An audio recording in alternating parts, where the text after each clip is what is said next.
Tuan Speaker. Tuan Speaker. Oh, ya. Selamat pagi Tuan Speaker. Terima kasih di atas nasihat yang telah diberikan. Saya telah mendengar semua nasihat dan saya yakin semua ahli parlimen mengikuti nasihat-nasihat yang telah diberikan. Cuma saya ada satu persoalan kepada Tuan Speaker sebelum kita mula bersidang. Berkenaan aturan 1E dalam aturan mesyuarat. Aturan 1E.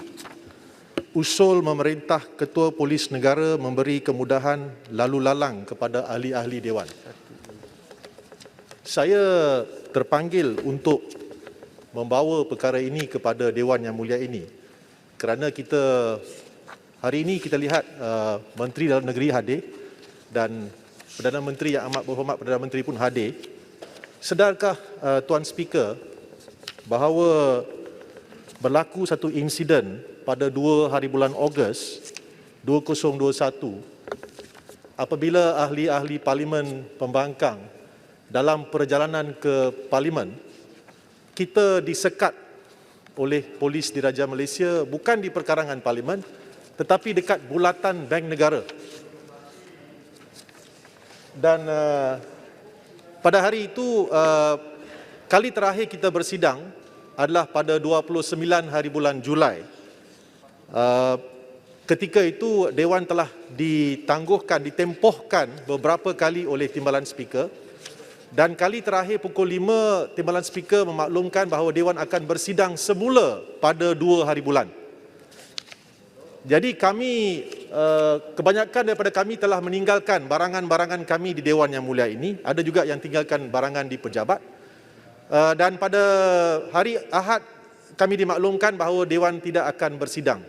Bagi saya sendiri, saya dalam perjalanan ke Parlimen untuk berjumpa dengan Setiausaha Dewan, dengan Tuan Speaker untuk mengetahui apakah yang berlaku dan bukankah boleh pada hari Sabtu dan Ahad disinfeksi dilakukan di Dewan Yang Mulia ini.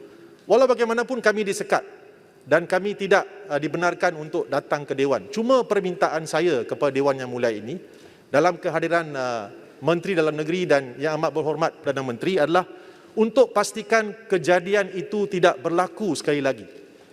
Dan saya tertanya-tanya, siapakah yang mengeluarkan arahan tersebut kepada pihak polis? Bukan saja satu jalan, semua jalan disekat di seluruh Kuala Lumpur. Semua jalan disekat.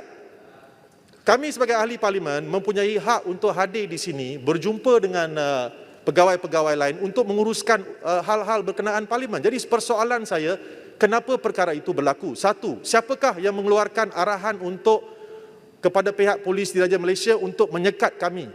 Dan ketiga, bolehkan Tuan Speaker memastikan perkara itu tidak berlaku lagi? Apakah jawapan Tuan Speaker? Saya tunggu respon daripada Tuan Speaker. Ya, terima kasih. Saya masih ingat. Saya nak tambah sikit saja. Sikit berusul dengan yang dibangkitkan, iaitu saya dalam perjalanan ke pejabat Ketua Pembangkang Parlimen. Sejak bila yang pejabat Ketua Pembangkang itu diharamkan untuk dihadiri oleh Ketua Pembangkang? Kerana Menteri Dalam Negeri ada, saya ingat penjelasan itu lebih sesuai. Okey, bagi pihak saya, Tuan Speaker. Ya. Terima kasih Dato' Seri Tuan Yang di-Pertua.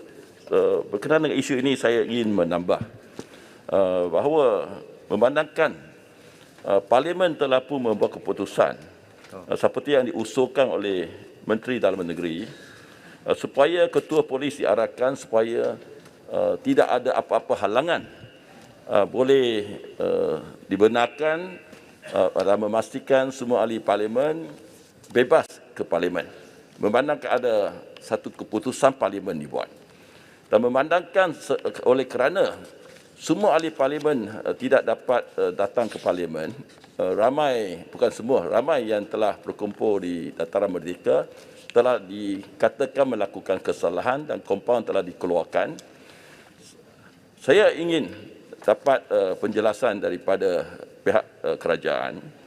Memandangkan polis pun telah melakukan kesalahan yang lebih besar, iaitu telah melanggari Seksyen 124 Kanun Kesesaan kerana menghalang wakil rakyat dari menjalankan tugas, apakah tindakan yang telah diambil terhadap polis yang telah melanggar undang-undang, dan apakah tindakan terhadap ketua polis negara yang telah diarahkan tidak memastikan tidak ada halangan kepada kita datang ke parlimen, melainkan undang-undang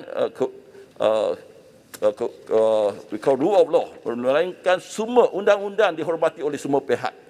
Rakyat akan mengatakan negara kita ini ada double standard. Kalau antara ahli parlimen dengan kerajaan pun kerajaan berani mengamalkan double standard, apa lagi harapan negara kita? Saya nak dapat satu penjelasan. Alright. Yang di-Ketua Padang Serai. Padang Serai. Ya. Is it yang sama? Ya, sama. Seminit je. Ya, okey. Terima kasih. Saya nak jawab dah ya. Yang menteri, yang Menteri pun nak jawab. Ya. Ya. Apa yang kita maklumkan, dapat makluman daripada Dewan Rakyat, mengatakan Dewan ditangguh. Okey, setuju. Tapi tidak mengatakan Parlimen akan tutup. Mengapa disekat kita? Itu saya jawab. Alright. Saya mau jawapan. Sebelum Yang Berhormat Menteri jawab, saya ingin jawab. Sebenarnya Parlimen tak tutup. Saya telah malam itu mengarahkan Tuan Setiausaha Dewan untuk membenarkan semua masuk, pintu dibuka, termasuk pintu Dewan ni. Kerana saya tahu ramai ahli Yang Berhormat yang meninggalkan barang-barang untuk mengambil. Pendapat saya juga ialah pejabat-pejabat MP itu sememangnya terbuka dan perlu diberi akses pada setiap masa yang munasabah lah kan. Jadi itu pendirian saya. Jadi tentang bagaimana jalan tu ditutup tu, itu adalah di bawah tindakan polis, dan kenapa mereka menutup, saya tidak mempunyai tidak mempunyai pengetahuan tentang perkaranya. Saya rasa Yang Berhormat Menteri ingin memberi sedikit penjelasan.